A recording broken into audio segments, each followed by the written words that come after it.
গতকাল আলোচনা করেছিলাম সূরা আল বাকারার 255 নম্বর আয়াত। আয়াতটার নাম কি? আয়াতুল কুরসি। গতকালকের মতো আজও আসুন আমার সাথে তেলাওয়াত করেন। আউযু বিল্লাহি মিনাশ শাইতানির রাজিম। বিসমিল্লাহির রাহমানির রাহিম। প্রত্যেক অক্ষরে অক্ষরে 10 করে নেকি এখন আমাদের নামায় আমলে লেখা হচ্ছে। সুবহানাল্লাহ। গলা ছেড়ে দিয়ে সবাই পড়েন আমার সাথে। আল্লাহু লা ইলাহা ইল্লা হুয়াল হাইয়ুল কাইয়্যুম লা তাখুযুহু সিনাতুন ওয়ালা নাওম লাহু মা ফিস সামাওয়াতি ওয়া মা ফিল আরদ মান الذي يشفع عنده إلا بإذنه يعلم ما بين أيديهم وما خلفهم ولا يحيطون بشيء من علمه إلا بما شاء وسع كرسيه السماوات والأرض ولا يؤوده حفظهما وهو العلي العظيم صدق الله العظيم। আয়াতুল কুরসি হচ্ছে কোরআন শরীফের সর্বশ্রেষ্ঠ আয়াত। সুবহানাল্লাহ। রাসূল বলেছেন আয়াতুল কুরসি হচ্ছে কোরআনে কারীমের সর্বশ্রেষ্ঠ আয়াত এবং আল্লাহ পাকের তাওহীদের ব্যাপারে, সার্বভৌমত্বের ব্যাপারে এত বিস্তারিত অল্পের মধ্যে আর অন্য কোন আয়াতের মধ্যে ভাবে আসে নাই। এই জন্য আয়াতুল কুরসির এত মর্যাদা। কালকে আরো একটি হাদিস শোনাইছিলাম, বোধহয় নিশ্চয়ই আপনাদের মনে আছে।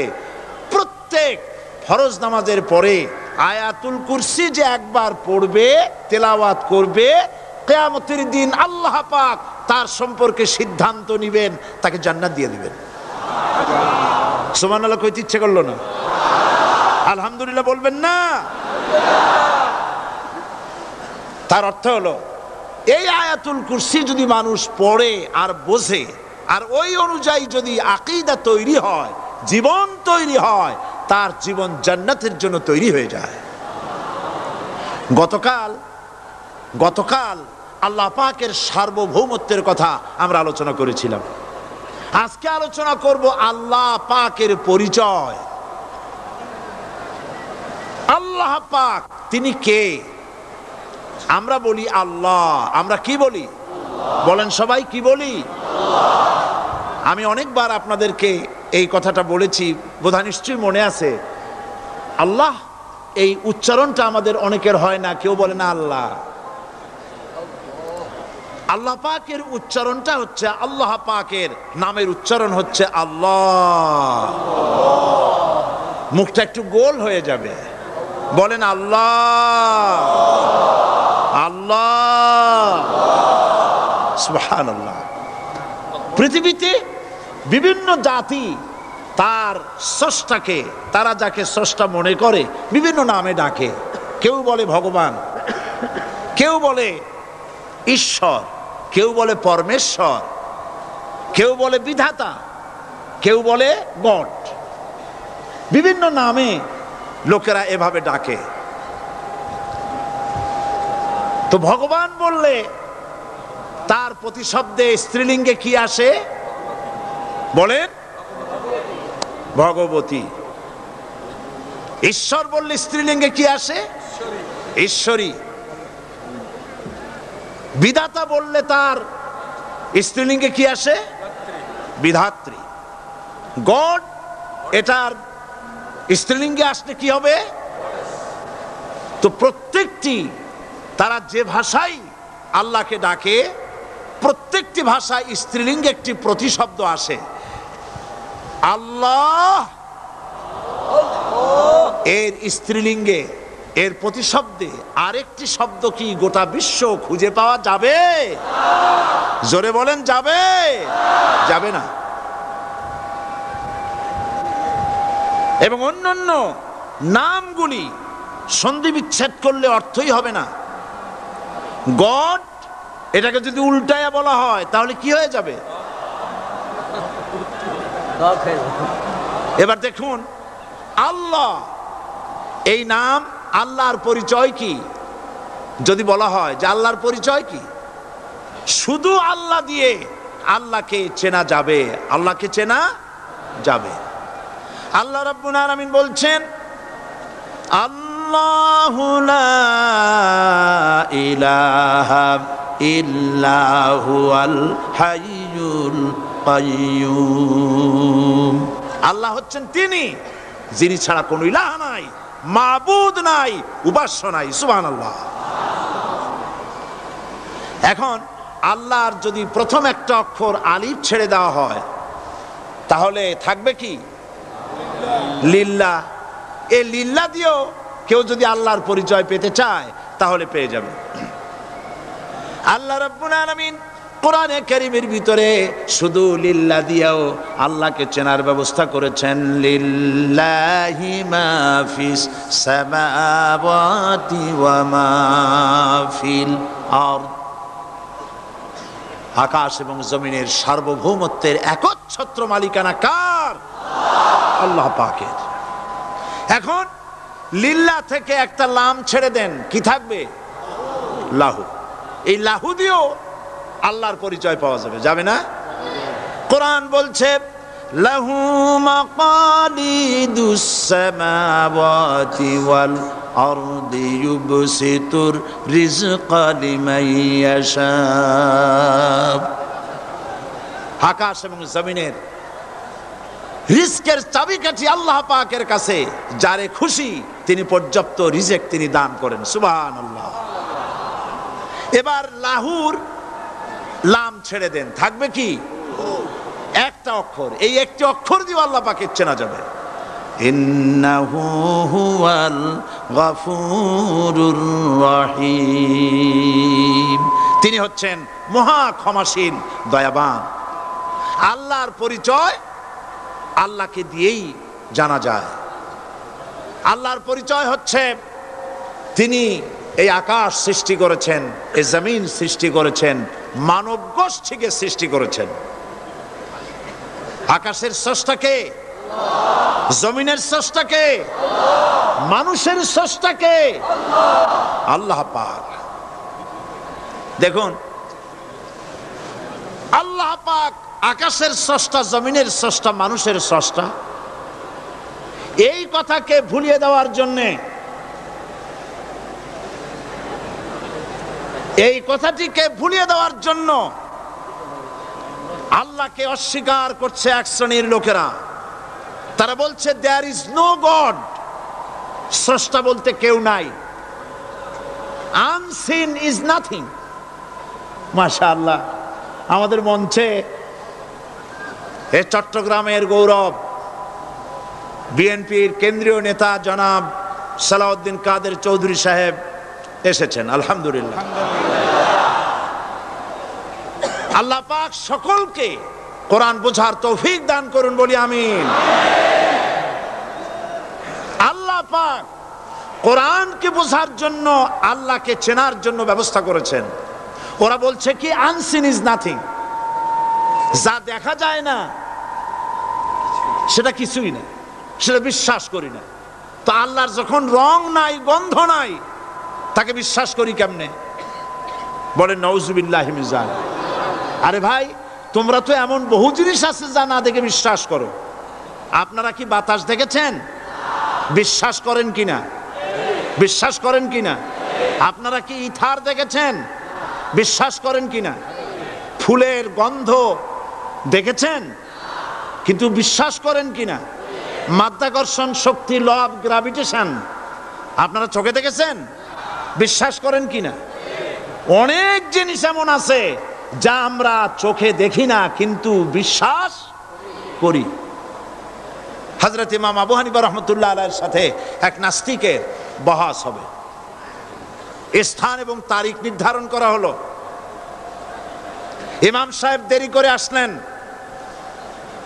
নাস্তিক বলছে, আমি আপনার সঙ্গে কোনো বিতর্কে যেতে চাই না, কারণ আপনি ওয়াদা রক্ষা করতে পারেন নাই, নির্ধারিত সময়ের অন্তত 3 ঘন্টা পরে এসেছেন।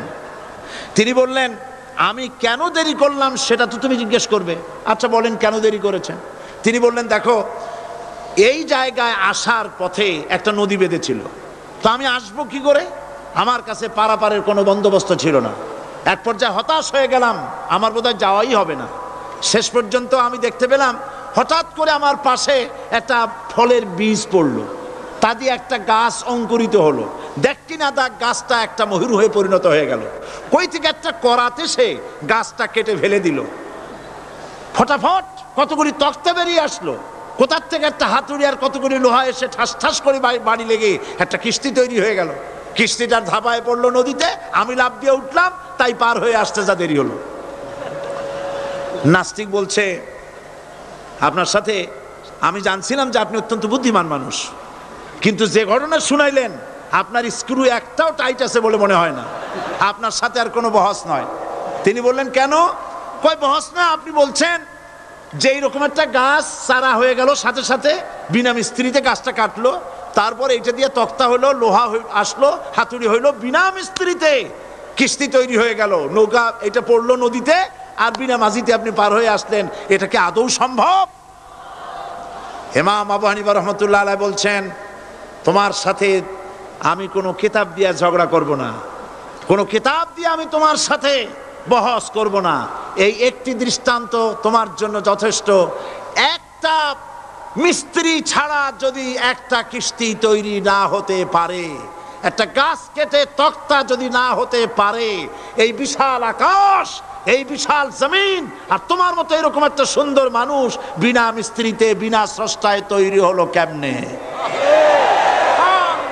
এক কথায় নাস্তিক বলছে, আমার জীবনের ভুল ধরা পড়লো। নাস্তিক বলছে, জীবনের ভুল ধরা পড়েছে, আমি মুসলমান হয়ে গেলাম। লা ইলাহা ইল্লাল্লাহু মুহাম্মাদুর রাসূলুল্লাহ। জোরে পড়েন, লা ইলাহা লা ইলাহা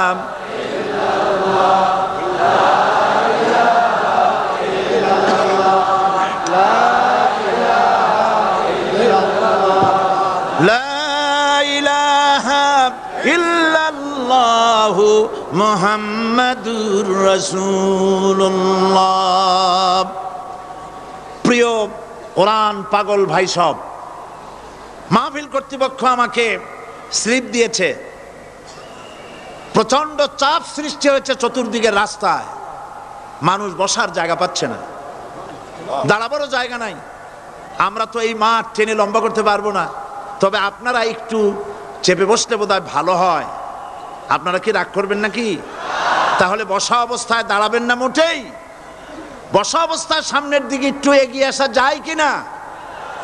তাহলে তাই করুন, দাঁড়াবেন না কেউ, বসা অবস্থায় সামনে চাপেন, আর দাঁড়ানো ভাইরা সুযোগ গ্রহণ করেন, জোরে সোরে জিকির করেন, সুবহানাল্লাহ ওয়ালহামদুলিল্লাহ লা ইলাহা ইল্লাল্লাহ, সুবহানাল্লাহ ওয়ালহামদুলিল্লাহ লা ইলাহা ইল্লাল্লাহ। আরো জোরে পড়েন, সুবহানাল্লাহ ওয়ালহামদুলিল্লাহ লা ইলাহা ইল্লাল্লাহ, সুবহানাল্লাহ ওয়ালহামদুলিল্লাহ লা ইলাহা ইল্লাল্লাহ, লা ইলাহা ইল্লাল্লাহু মুহাম্মাদুর রাসূলুল্লাহ। আমি দাঁড়াতে বলি নাই, মেহেরবানি করে বসুন, কান মন দিয়ে আল্লাহর পরিচয় শুনুন। কেবলমাত্র হতভাগা কপাল পোড়া যারা, তারাই নাস্তিক হতে পারে, ঠিক কিনা? আমি মনে করি না এই মাহফিলে কোনো নাস্তিক আসছে? আমি বিশ্বাস করি সকলে আল্লাহরে বিশ্বাস করে, কোন আলহামদুলিল্লাহ। কিন্তু কপাল পোড়ারা তারা বলে আল্লাহ নাই। এই ধরনের এক কপাল পোড়া ঢাকা বিশ্ববিদ্যালয় ছিল, মরছে। তার মৃত্যুতে দেশের প্রধানমন্ত্রী বলেছেন জাতির অপূরণীয় ক্ষতি হলো। আমি বললাম অপূরণীয় ক্ষতি হয় নাই, শয়তানটা কমছে। সে মরার আগে বলেছে কি জানেন? মরার আগে বলেছে আমার লাশ গোসল হবে না, দাফন হবে না। এইটারে মরার পরে তোমরা মেডিকেল কলেজে দিয়ে দিবা, তারা আমারে কাটাছেড়া করিয়া অপারেশন শিখবে। বেচারা বুঝতে পারছে যে মরার পর তার অবস্থাটা কি হবে। তো এদিক দিয়ে কাটাছেড়া করে যদি শেষ করে দেয় সেই ভালো, কবরে না যাই। তাকে রাখা হলো বারডেমের ডিপ ফ্রিজের ভেতরে। কদিন পরে তার অন্তিম ইচ্ছে অনুযায়ী মেডিকেল কলেজে পাঠানো হলো। ছাত্র শিক্ষকরা যখনই শুনেছে যে ওই লাশ আসতেছে, তারা রাস্তায় দাঁড়ায় বলছে আল্লাহর রাস্তায় মাপ চাই, এইটার এদিকে আনবেন না। কারণ জীবনে বাইসে থাকতে যে আল্লাহরে স্বীকার করে নাই, ওরে অপারেশন করে যা শেখবো এতে রুগী শুধুই মরবে, বাঁচবে না কেউ। এরপরে সলিমুল্লাহ মেডিকেল কলেজে নেওয়া হলো, তারাও একই কথা বলল। শেষ পর্যন্ত নিয়ে ডিপ ফ্রিজে রাখছে। এখন কোথায় আছে আমি জানি না। এখন লাশের অবস্থা এই হয়েছে যে রাস্তায় যদি ফালায় দেয় কুত্তাও খাবে না, কারণ এত বাসি লাশ। আমার দেশের কুত্তা এত অভদ্র না যে এত পচা লাশ খাবে। আল্লাহকে অমান্য করলে পরে, অস্বীকার করলে পরে আল্লাহ পাক এইভাবে শাস্তি দেন। আর এগুলোর নাম হলো বুদ্ধিজীবী। এগুলোর নাম কি? বুদ্ধিজীবী। আর বুদ্ধিজীবী এটা হচ্ছে জীবী। জীবী মানে কি? পেশা। মৎস্য বিক্রি করে যারা জীবিকা উপার্জন করে তাদের কি বলে? যারা চিকিৎসা শাস্ত্র এই দিয়ে যারা জীবিকা নির্বাহ করে তাদেরকে কি বলা হয়? যারা আইন ব্যবসা করে, আইন ব্যবসা করে জীবিকা নির্বাহ করে তাদের কি বলা হয়? যারা কৃষি পণ্য উৎপাদন করে জীবিকা নির্বাহ করে তাদেরকে কি বলে? আর যারা বুদ্ধি বিক্রি করে ভারতের পাচাটা গোলামি করে তাদের কি বলে? এই কোরআন শরীফে কিন্তু কোথাও বুদ্ধির কথা নাই, সব আছে জ্ঞানের কথা। কোরআন শরীফে কি আছে? কোথাও বুদ্ধির কথা নাই, সব জায়গায় জ্ঞানের কথা। কোরআন শরীফে কি কথা আছে হে আল্লাহ তুমি আমার বুদ্ধি বাড়ায় দাও? আছে? কোরআন শরীফে আল্লাহ রাব্বুল আলামিন শিখায় দিয়েছেন, বলো রব্বি জিদনি ইলমা। পড়েন সবাই, রব্বি জিদনি ইলমা। হায় আল্লাহ তুমি আমার বুদ্ধি বাড়াও নাকি? তুমি আমার কি বাড়াও? আমার জ্ঞান বাড়াও। ওয়াল্লাযীনা উতুল ইলমা দারাজাত। আল্লাহ পাক বলছেন যাকে আমি জ্ঞান দান করছি তার মর্যাদা বৃদ্ধি করে দিয়েছি। সুবহানাল্লাহ। জ্ঞানের মর্যাদা বেশি। বুদ্ধি, পৃথিবীতে শ্রেষ্ঠ বুদ্ধিজীবী হচ্ছে বুদ্ধিজীবীদের নেতা, বুদ্ধিজীবীদের সর্দার, যে তার নাম কি জানেন? শয়তান। বড় বুদ্ধিজীবীর নাম কি? শয়তান। দেখেন ওর বুদ্ধি। আর আদম আলাইহিস সালামকে আল্লাহ পাক কি দিয়েছিলেন? ইলম। কি দিয়েছিলেন? ওয়া আল্লামা আদামাল আসমা কুল্লাহা। আমি আদমকে কি দিছি? জ্ঞান দান করেছি। শয়তান হলো বুদ্ধিজীবী। ও বুদ্ধিজীবী করলো কি দেখেন, আল্লাহ পাক বললেন আদমকে সৃষ্টি করে উসজুদু লি আদামা ফাসাজাদু ইল্লা আল্লাহ রাব্বুল আলামিন উপস্থিত সকলকে হুকুম করলেন আমার আদমকে সেজদা দাও। সবাই সেজদা করলো না কে? মিস্টার ইবলিস সেজদা করলো না। আল্লাহ পাক প্রশ্ন করলেন, ইবলিস তুমি আমার হুকুম মানলে না কেন? কেন তুমি সেজদা করলে না? শয়তান তখন বুদ্ধির আশ্রয় নিল। শয়তান বলল, খালাকতানি মিন নার ওয়া খালাকতাহু মিন তিন। আয় আল্লাহ, তুমি তো আমারে বানাইছো আগুন দিয়ে, আর আদমকে বানিয়েছো মাটি দিয়ে। আনা খায়রুম মিনহু, আমি তার থেকে উত্তম। কারণ তুমি আমাকে একটা অবৈজ্ঞানিক আদেশ করেছো। মাটির গতি নিম্নমুখী আর আগুনের গতি ঊর্ধ্বমুখী। ঊর্ধ্বমুখী জিনিসকে নিম্নমুখী জিনিসের সামনে মাথা নত করতে বলা সম্পূর্ণ আনসাইন্টিফিক। এই জন্য আমি এটা মানতে পারিনি। আল্লাহ পাক বললেন কিচ্ছু না, মানুষ জায়গা না পাই আসতেছে, বসান। এখানে যারা দাঁড়িয়েছে বসা লোকেরা, তাদেরকে বসায় দেন, বসেন। আরে ভাই, আপনারা বোঝেন না কেন? সরকারের সোনার ছেলেরা এইখানে আসার সাহস করবে না।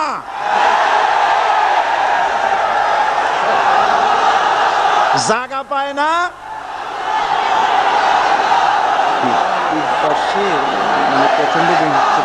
করবো কি আমি? কিছু করেন, বসেন, থামেন। মানুষ বসার জায়গা পাচ্ছে না বলে অসুবিধা হচ্ছে। নড়াচড়া কেউ করবেন না, কোন আওয়াজ করবেন না। আল্লাহ তৌফিক দিন, জোরে কোন আমিন।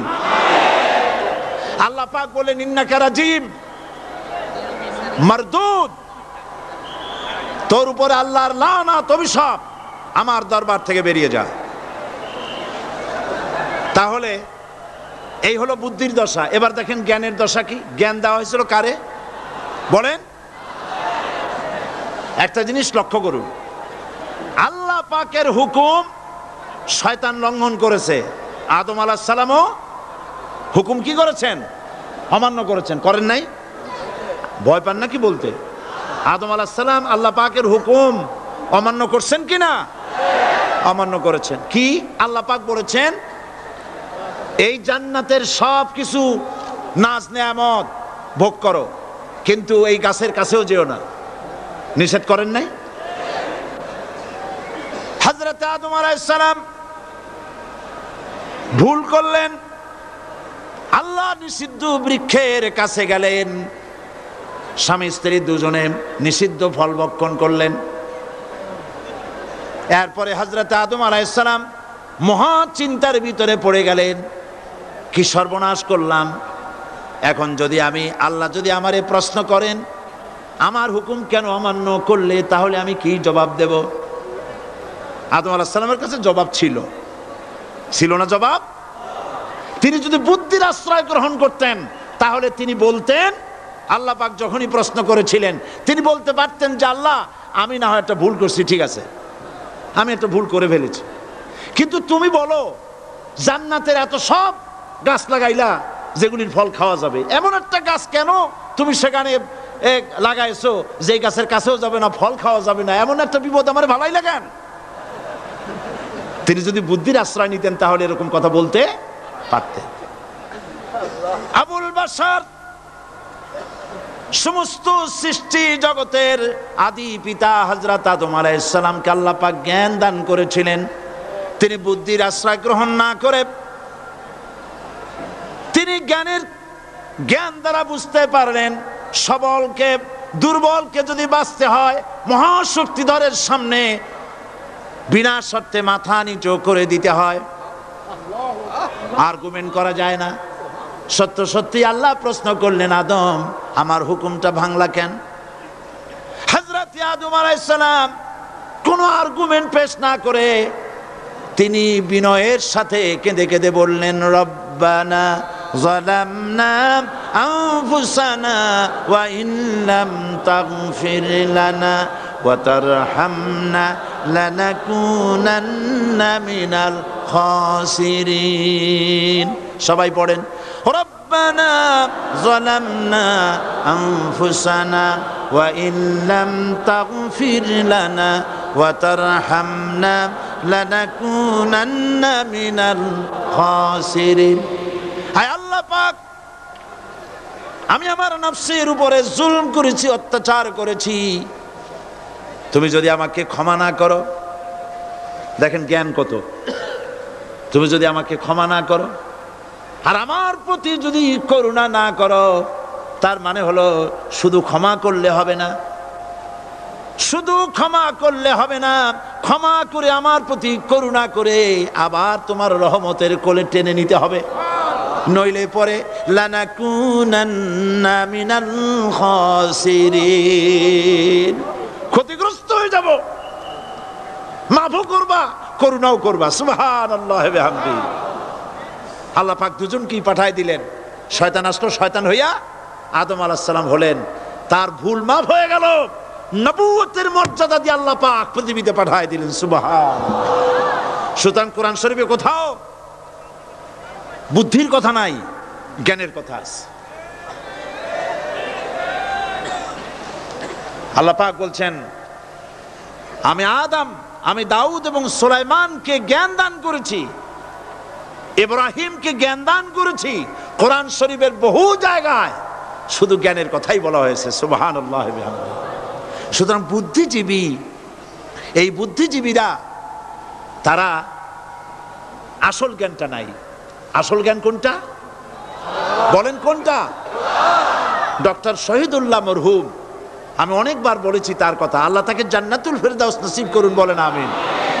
ডক্টর শহীদুল্লাহ মরহুম বলতেন তার লোকদেরকে যে তোমরা বিদেশ থেকে অনেক ডিগ্রি নামের আগে আনতে পারো,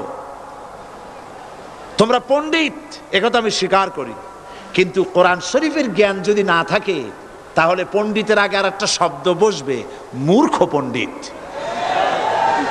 কোরআনের জ্ঞান পাণ্ডিত্যকে পরিপূর্ণ করে দেয়, কারণ ওয়ামা উতিতুম মিনাল ইলমি ইল্লা কালিলা। সুবহানাল্লাহ। আল্লাহ পাক বলছেন তোমাদেরকে সামান্যতম জ্ঞান দান করেছি। কতটুকুন জ্ঞান? কতটুকুন? সামান্যতম জ্ঞান দান করেছি। ইল্লা কালিল বলা হয়নি, কালিলা, সামান্যতম। তমর অর্থ যারা বোঝেন তারা নিশ্চয়ই বুঝতে পারেন তমটা কি। সামান্যতম, সামান্যের সামান্যের কত কত সামান্যতম তা আল্লাহ পাক ভালো জানেন। এই জন্য আমি বলি, এই যে আল্লাহ সামান্যতম জ্ঞান আমাদের দিলেন, সুবহানাল্লাহ, এই সামান্যতম জ্ঞান যদি এইরকম হয়, গোটা পৃথিবীটা এখন নজরুল ইসলাম আমাদের জাতীয় কবি, আল্লাহ তারেও বেহেশত দান করুন, কোন আলহামদুলিল্লাহ, জোরে বলেন আমিন। নজরুল ইসলামও কবি, আর আমাদের দেশেও সরকারের ঘোষিত কবি, প্রধান কবি। একজন জাতীয় কবি তিনি বলছেন, মসজিদেরই পাশে আমার কবর দিও ভাই, যেন সকাল সন্ধে মুয়াজ্জিনের আজান শুনতে পায়। জাতীয় কবি। আর এই সরকারের দৃষ্টিতে প্রধান কবি যিনি, তিনি বলছেন, ফজরের আজান যখন শুনি মনে হয় বেশ্যা তার খরিদ্দার ডাকতেছে। আমি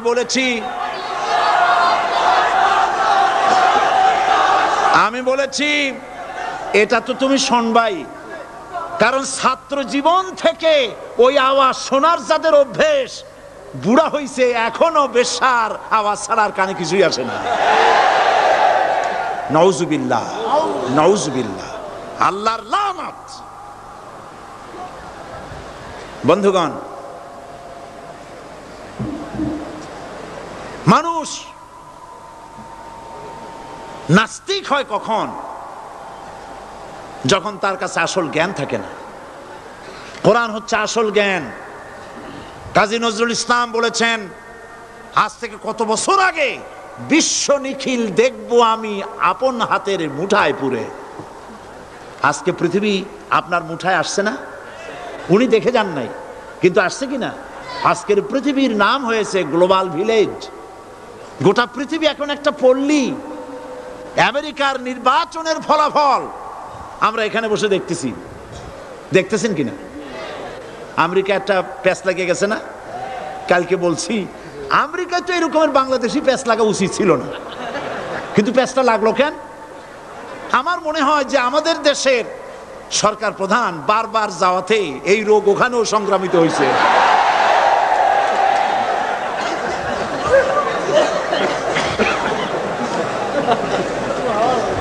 মূল বক্তব্য যেটা, সেটা হচ্ছে পৃথিবী এখন গ্লোবাল ভিলেজ, হাতের মুঠায় চলে আসছে। সারা দুনিয়ার খবর মুহূর্তের ভিতরে পাচ্ছেন, কম্পিউটারের ভেতরে আপনি বাজারঘাট করতে পারছেন।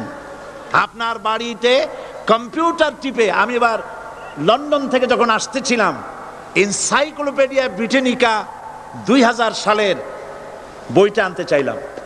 তোরা বললো আপনি এটা নেবেন কেমনে, এ তো প্রায় 2 মণ ওজন হয়ে যাবে, এত ভাড়া দেবেন কেমনে প্লেনের? এটা 28 খণ্ড, 2 মণ ওজন হবে, দামও হবে জনমের মতো। তাই বললাম তাহলে আমি নেবো কেমনে? কই যে ডিস্ক নিয়ে যান, কম্পিউটার ডিস্ক।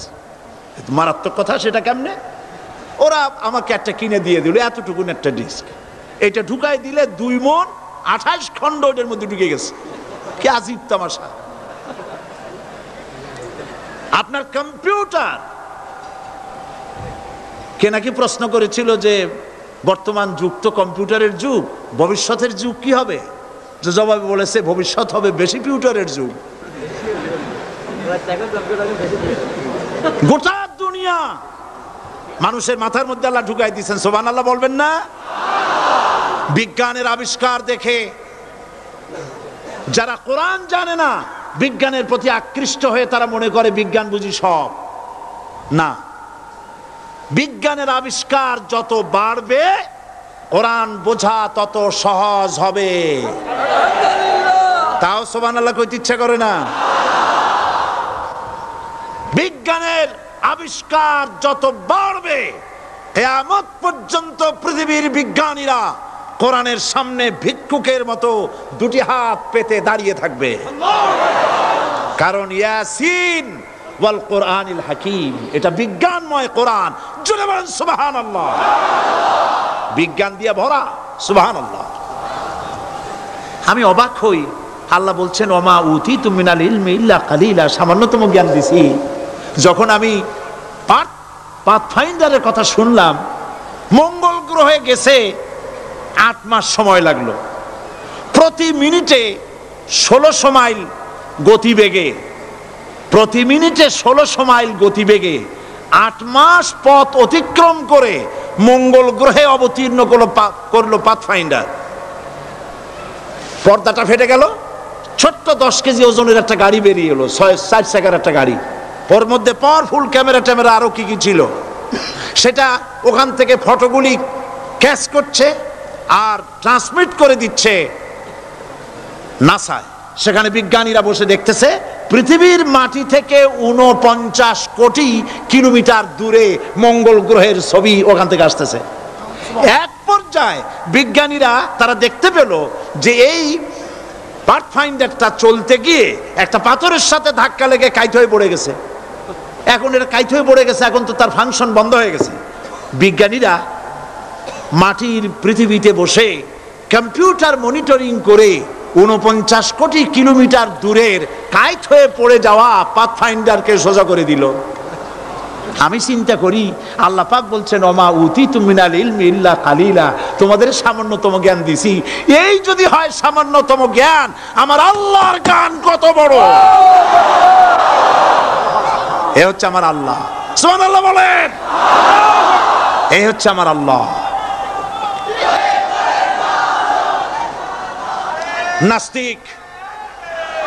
নাস্তিক মুরতাদ পৃথিবীর সবচাইতে নিকৃষ্ট মানব সৃষ্টির ভিতরে, উলাইকা শাররুল বারিয়া, মানব সৃষ্টির ভিতরে সৃষ্টিকুলের মধ্যে আল্লাহ যা সৃষ্টি করেছেন তার মধ্যে সবচাইতে নিকৃষ্ট হলো কাফের। সবচাইতে নিকৃষ্ট কি? যারা আল্লাহকে অস্বীকার করেছে, যারা নাস্তিক, যারা মুরতাদ। আল্লাহ পাক জ্ঞান দান করেছেন মানুষকে। সুতরাং আল্লাহ পাক কোরআনের মধ্যে তার নিজের পরিচয় ছোট্ট একটি সূরার মধ্যে ব্যাপক আকারে বলে দিয়েছেন। কি?